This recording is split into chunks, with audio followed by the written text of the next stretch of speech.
Hey folks, Phil Gallagher here. We're about to launch into round 7. We ran into some real legacy titans in the last 2 rounds. We got losses to E.W. Landon and Cyrus Corman Gill. Let's see if we can pull out of that and make something of this day. Here we go.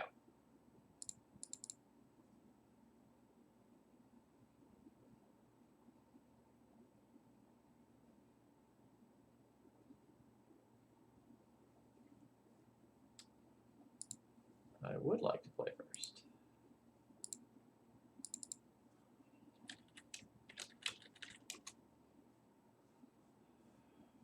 I'm going to keep this. My opponent's probably playing Dredge, not 100%. But if we have Thalia in an opener versus Dredge, that's solid. Like, Thalia plus Wasteland gives us a way to potentially just steal a game. And we have to mulligan relatively aggressively to beat Dredge in the post-sideboard games. No, it might not be Dredge. It could be Reanimator, too. Those are, I think, the 2 decks that I've seen this player on. But pretty happy to see them go to 5 cards.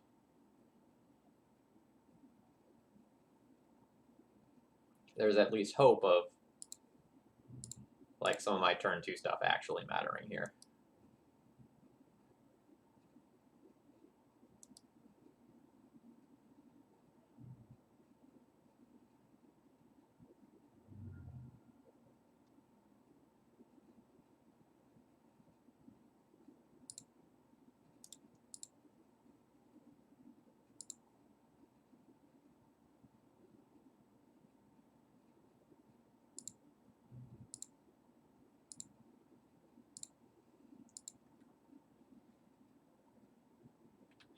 We're going to want to try and take this Putrid Imp out, because it means that a single Dredger can repeatedly be used.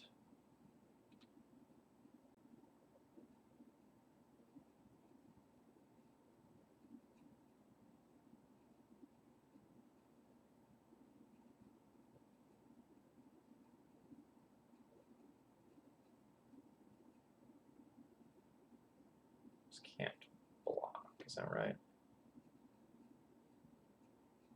Can't block once there's Threshold. You always have to check on these old cards. Sometimes their wording aren't quite like you would expect.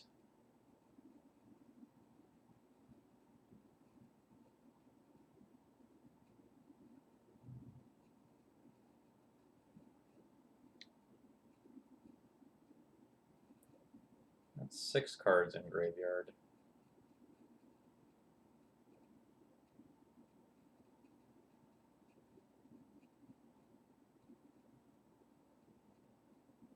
I have the Wasteland showing, so my opponent will probably use the Cephalid Coliseum here. It's kind of weird, though.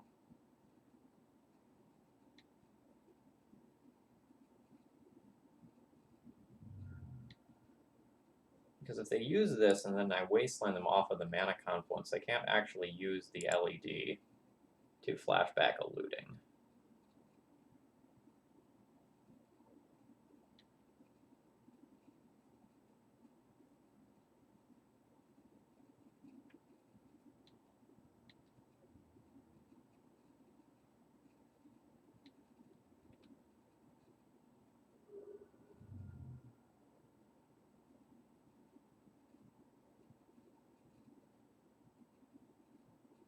So there's 3 creatures in the graveyard, 4 Bridge from below.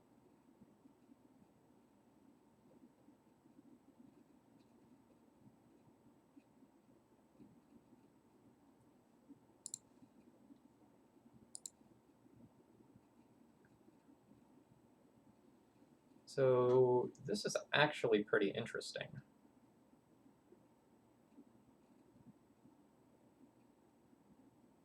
I can Wasteland the Mana Confluence, revoke LED, and like 100% take my opponent off mana.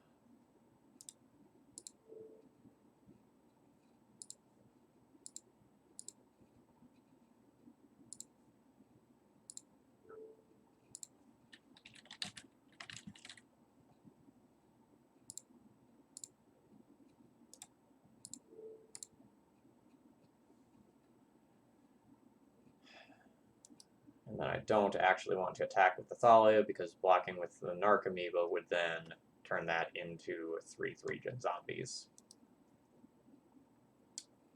Not super well equipped to deal with those right now. Double Icarid there is rough.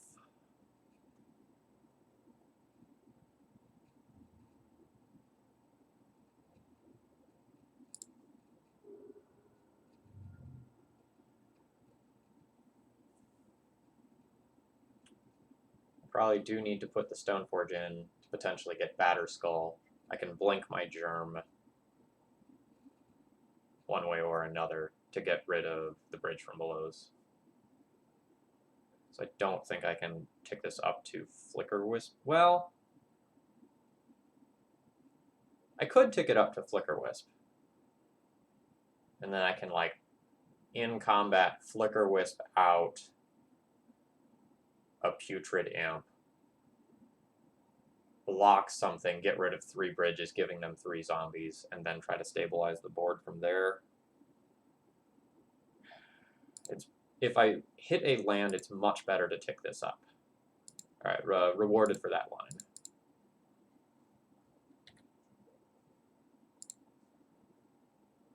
So we'll get a Batterskull here.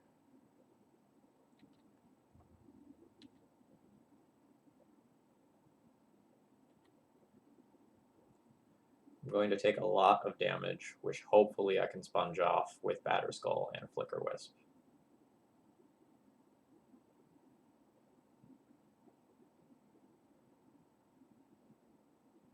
The Hogak is inconvenient.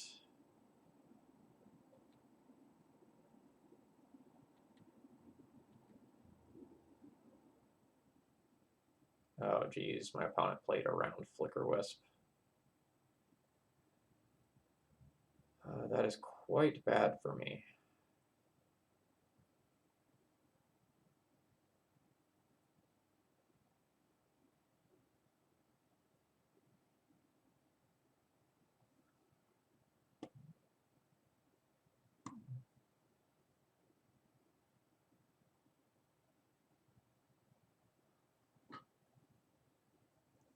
Ugh.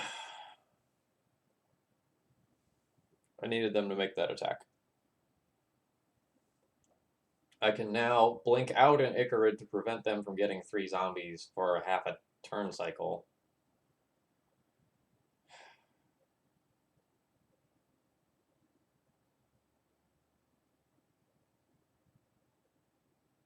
Which is fine, because I can put my Batterskull in, blink my Batterskull, a Germ will die, getting rid of the bridges.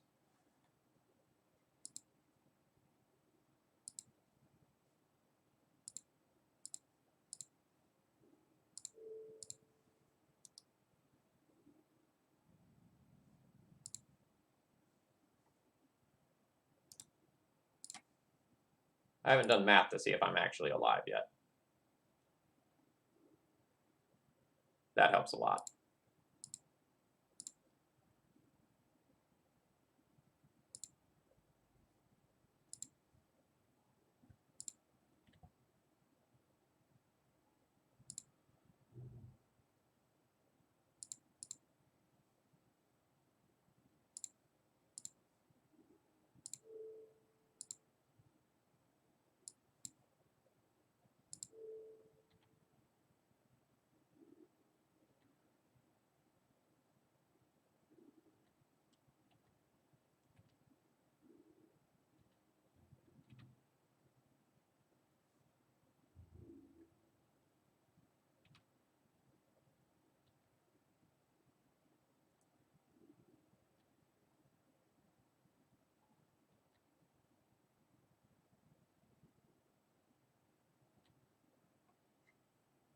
Alright, let's see if we're dead.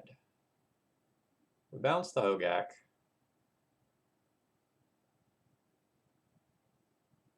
A bunch of Icarids coming in. I can gain some life with Batterskull, make some trades.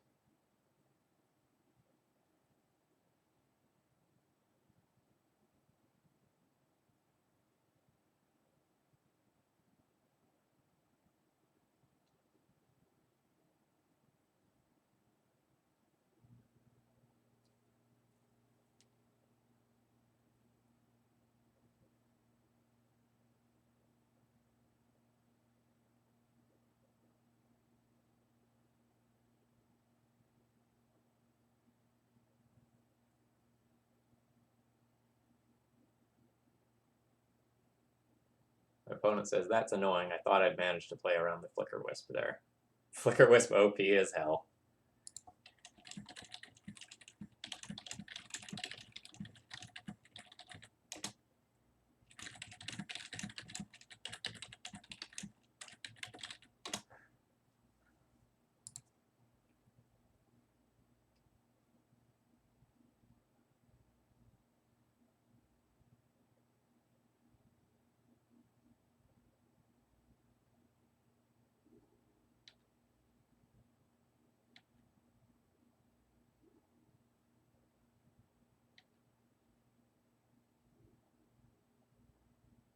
Hey, another Hogak.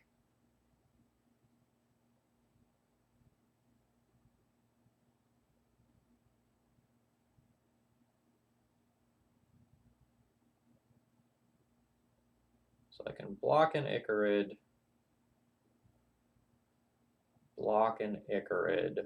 bounce a Hogak.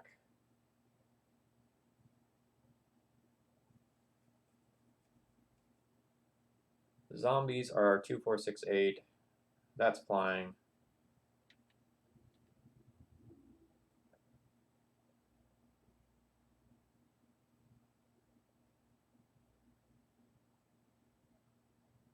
Okay, so the zombies are staying home.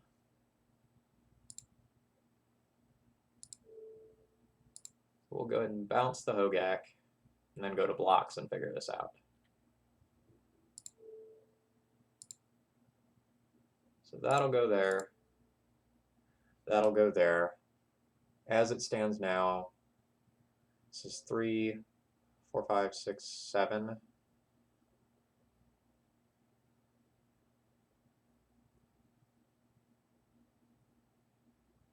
I think I'm incentivized to trade wisps for these bodies, especially the Putrid Imp.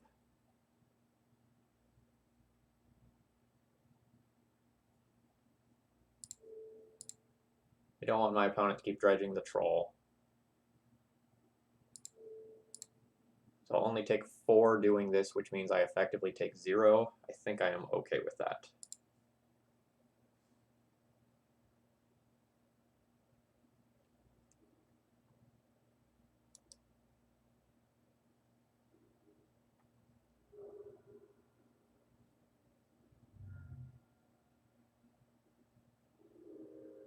I think my opponent potentially should have recast the Hogak there, just to, like, tie up my mana. Because then if I draw a land, I can't just, like, get an absolute free roll with, like, put in Jitte activate. I guess my opponent doesn't know I have the Jitte, though. Or do they? Did I search that up?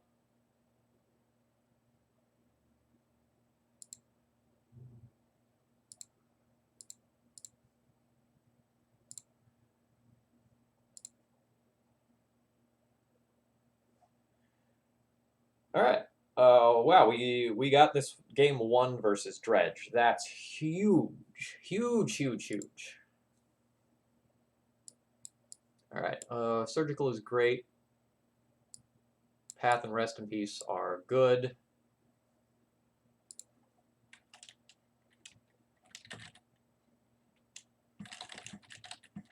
Yeah, it's rare for me to steal a game 1, but that's how it happens. So these are coming in for sure, and then like Chalices are kind of questionable, Council's Judgment and Recruiter are kind of questionable as well. If I had a Containment Priest, Recruiter would come in. It still may end up coming in anyway, just because I'm going to have a lot of things that are pretty medium here. So like Palace Jailer is very slow. Sort of Fire and Ice is not something that I'm normally going to want to have in this matchup. And really a lot of our cards are just kind of medium.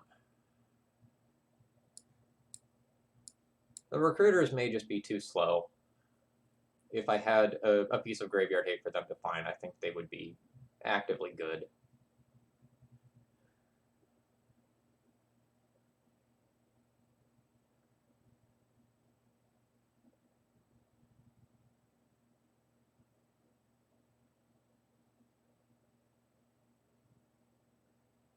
I haven't played against Dredge in a very long time. Full disclosure there. So it probably just becomes some of the vanilla beaters at this point. Like, I don't see myself wanting to cast Atomic in the early game, so we can probably cut those.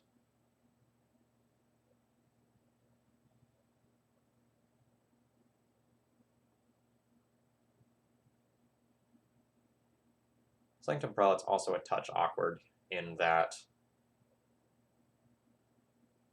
Surgical Path, Swords of Plowshares are all very good in the matchup, and this shuts them off. And my opponent doesn't need to cast too many spells once they're sort of established. Not 100% sure that this boarding is correct, but I think I am going to run it like this.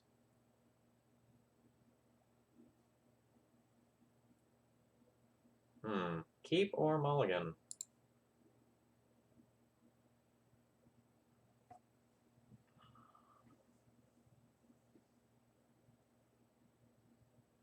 I think this hand is too fair.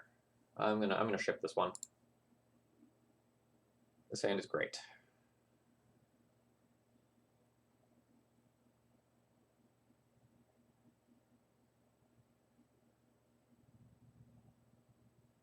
So I'm on 5, so I'll toss back either Jete Wisp or Jete Crusader.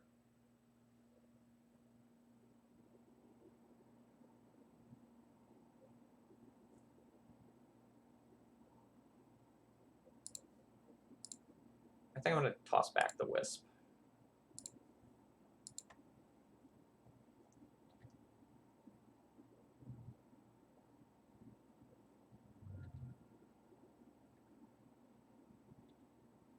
Well, my opponent could go absolutely ham here if they have it. They do not.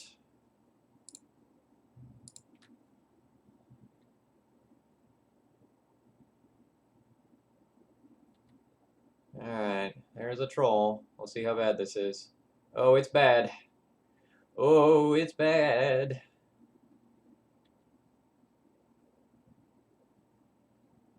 So we're already potentially facing down Dread Return if that's something that happens. Otherwise, we could just like face down a bunch of like zombies and bridges. The most likely Cabal Therapy target is going to be Rest in Peace.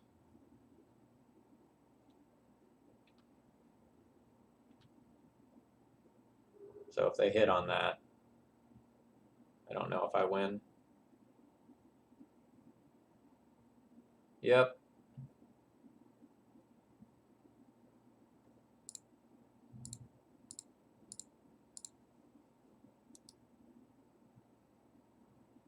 So the good news is I invalidate the Hogak.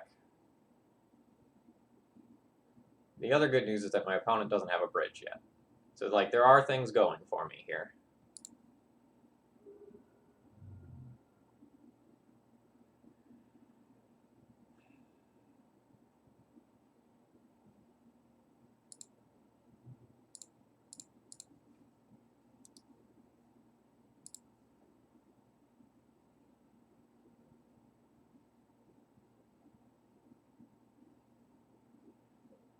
Whatever a piece of equipment that I get is going to get taken here.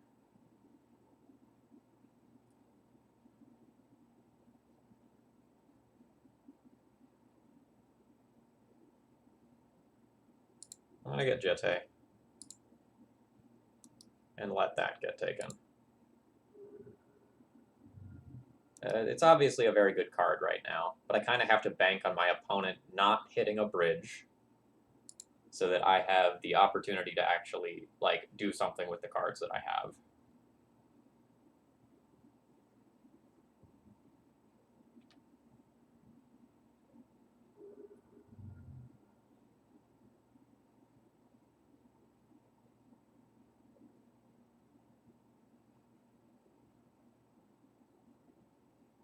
Yep.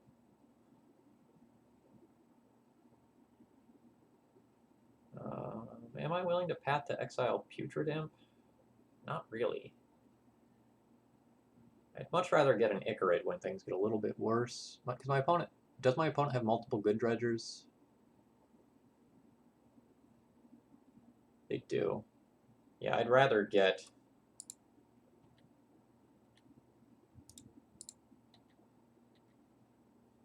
Icarid a little bit later with this.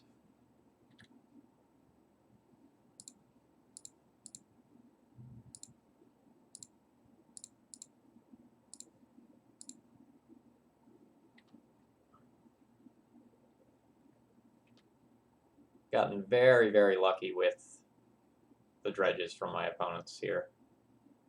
So now there's double Icarid in the yard.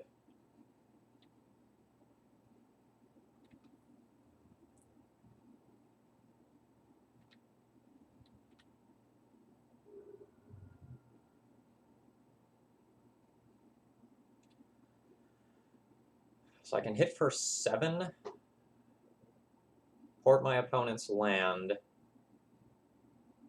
path to exile one of the 2 Icarids. They will get at least 2 zombies from it. I could hold back the Stoneforge and instead attack for 6. If I attack for 6, it puts my opponent to 7. 7 is still 2 Mirren Crusader hits.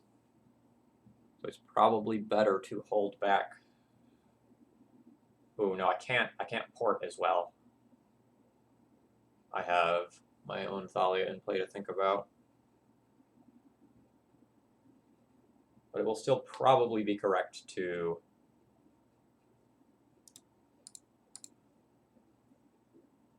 leave my Stoneforge back and potentially trade it for Icarid. My life total is getting low.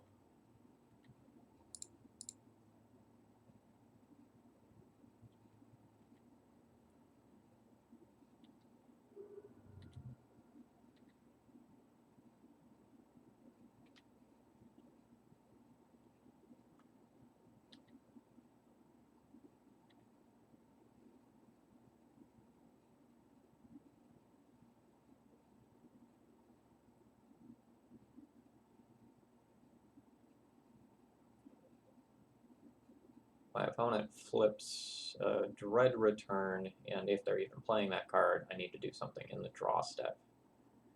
Multiple Cabal therapies. Narcomoeba is actually a very devastating hit for me.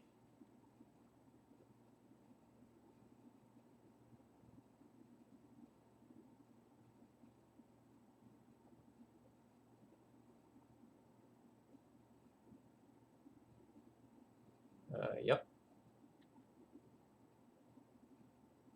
That's fine.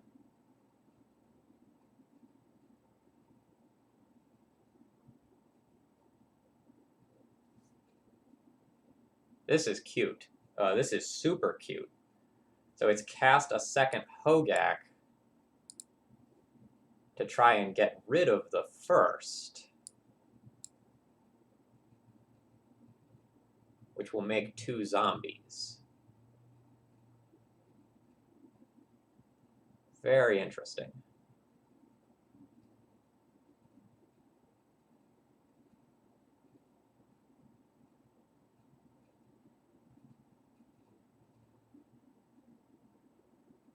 Am I just going to let that happen?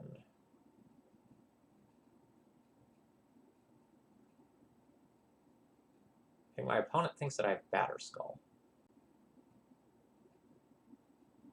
If I just let this happen, my opponent gets a ton of zombies.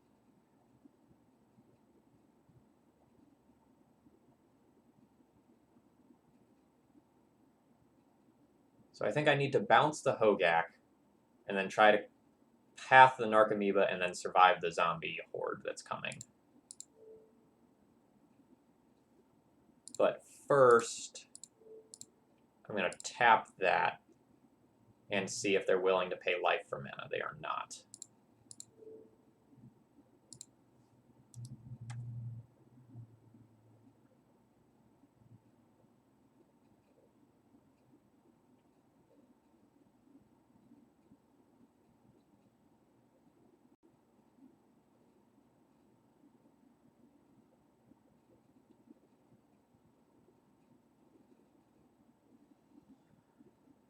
Okay, so what happens if I path the Narcomoeba? If I path the Narcomoeba, I can crash in for 4, then my opponent...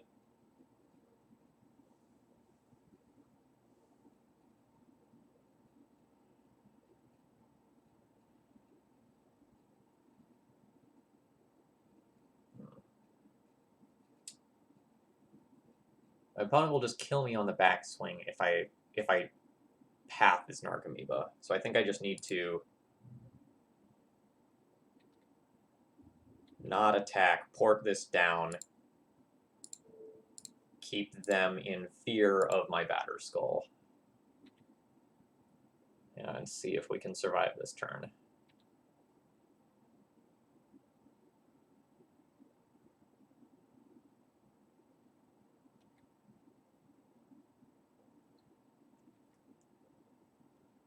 They're probably going to Cabal Therapy me immediately and name Batter Skull.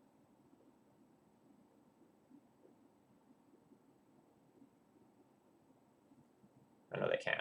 Right, Thalia. That's why I did that.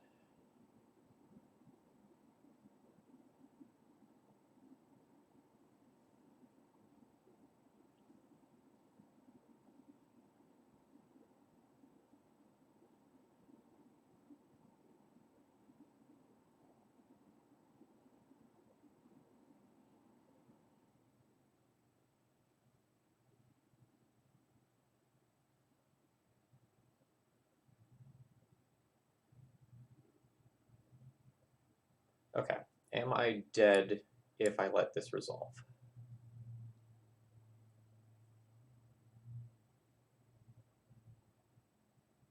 There's 2, 4, 6, 8, 9, 10, 11, 12, 13, 14 coming in. I am not dead. But how can I win if I let this resolve?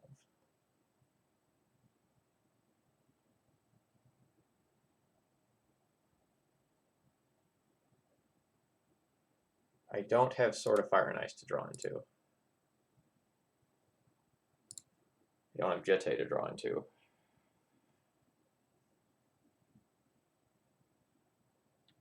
I think I have to let that one happen. Maybe if I actually draw Batter Skull,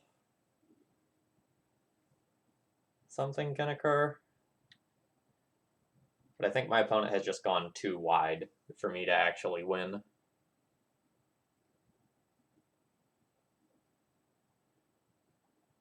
Oh god, this is just something that repeats.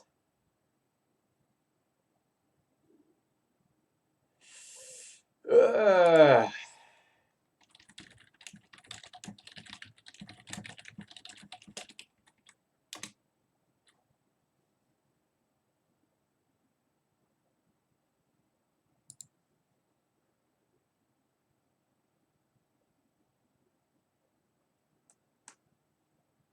So now I think I am committed to my line of Swords to Plowshares, the Narcomoeba, and hope to win.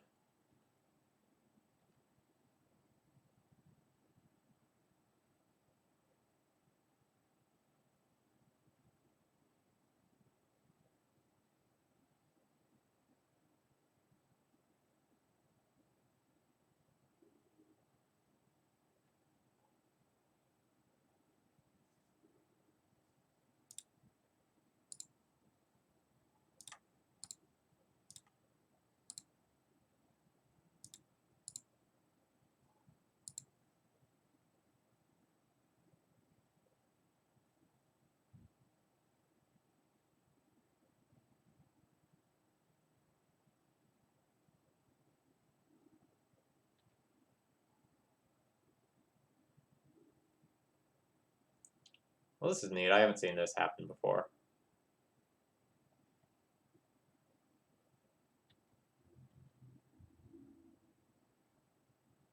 Just the Putrid Imp attack.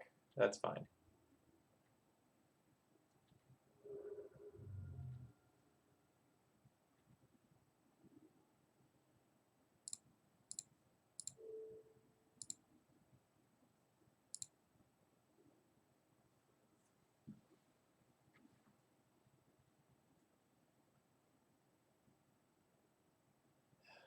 I don't remember the exact spot. There was a spot earlier where I think I could have gotten in one more hit than I did.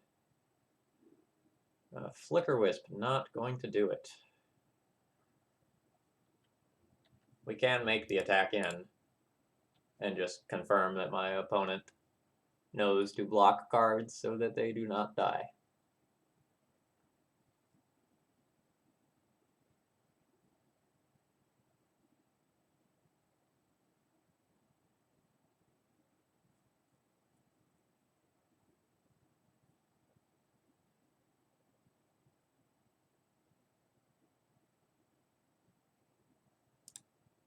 Concede. Alright.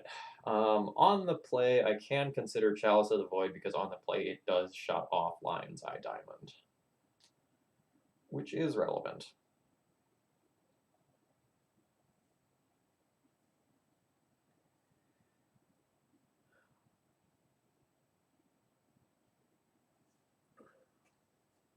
So if I play these, what's coming out?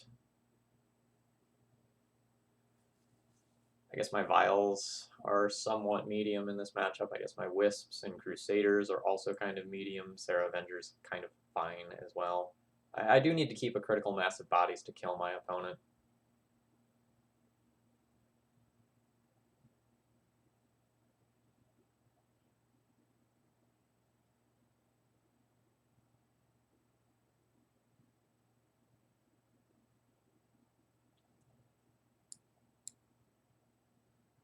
Getting super creature light if I board in all 3 chalices.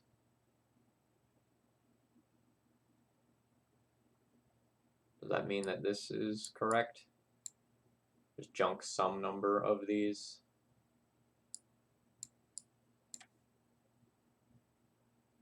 I don't really think that's correct. This feels very wrong. This matchup's all about having the hate cards, though, and then trying to close out the game. Not advantage over time that Vial is providing.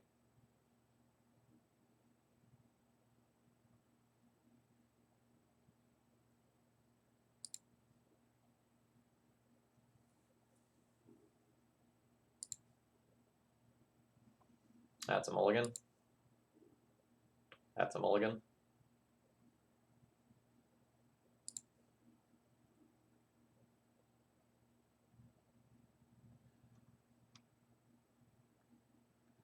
My opponent is on 5 cards. Am I keeping this 5? It has Chalice on 1, Chalice on 0 into Chalice on 1, which might not actually be good enough. I am going to keep it.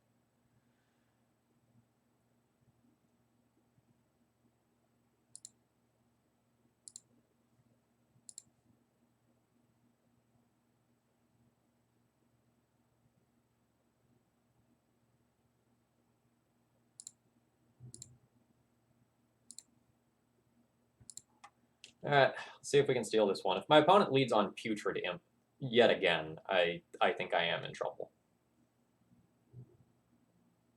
If it's just like a Faithless Looting or something, that's much better for me.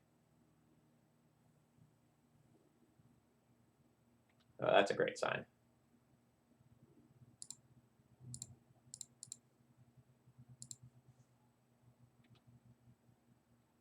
Alright, let's see if we can steal this one.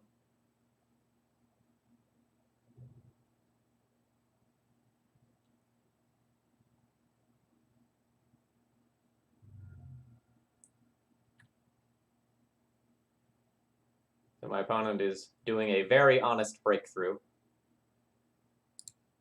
which puts a single Dredger into the graveyard.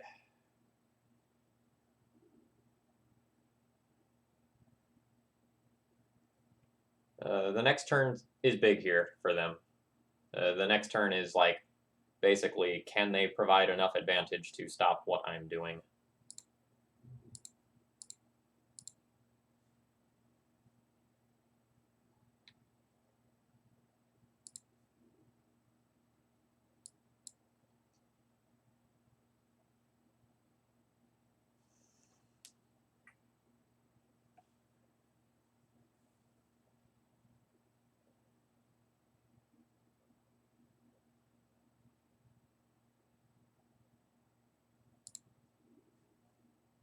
Jitte versus Batterskull is very close here. I'm going to get Jitte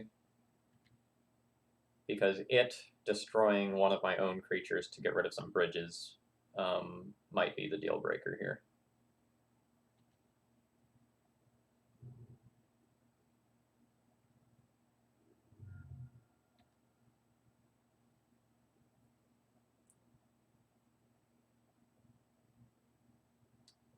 Well, I've gotten a little bit lucky here in terms of like dodging a bullet.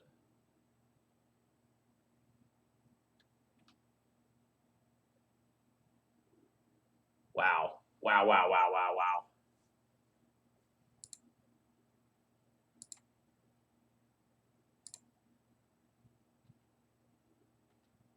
That should do it.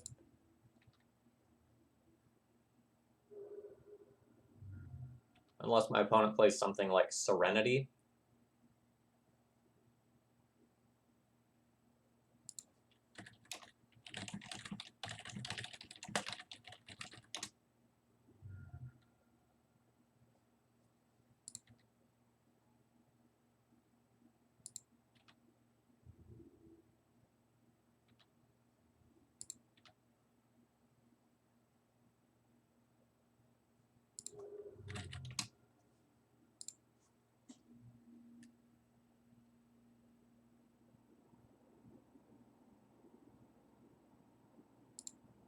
I'm going to just slow my roll with this one. Eliminate a bunch of my opponent's outs. Like, these gemstone mines are going to have a single use. Well, sorry, this gemstone mine has a single use. The Thalia makes it so that, like, the things that can cantrip, like Faithless Looting and Careful Study, are going to be much worse.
All right. GG's. So what are we now? We're 5-2 going into the last round. We're on track to cash, but maybe not top 8. That's fine. Pretty happy with that. I'll see you next round.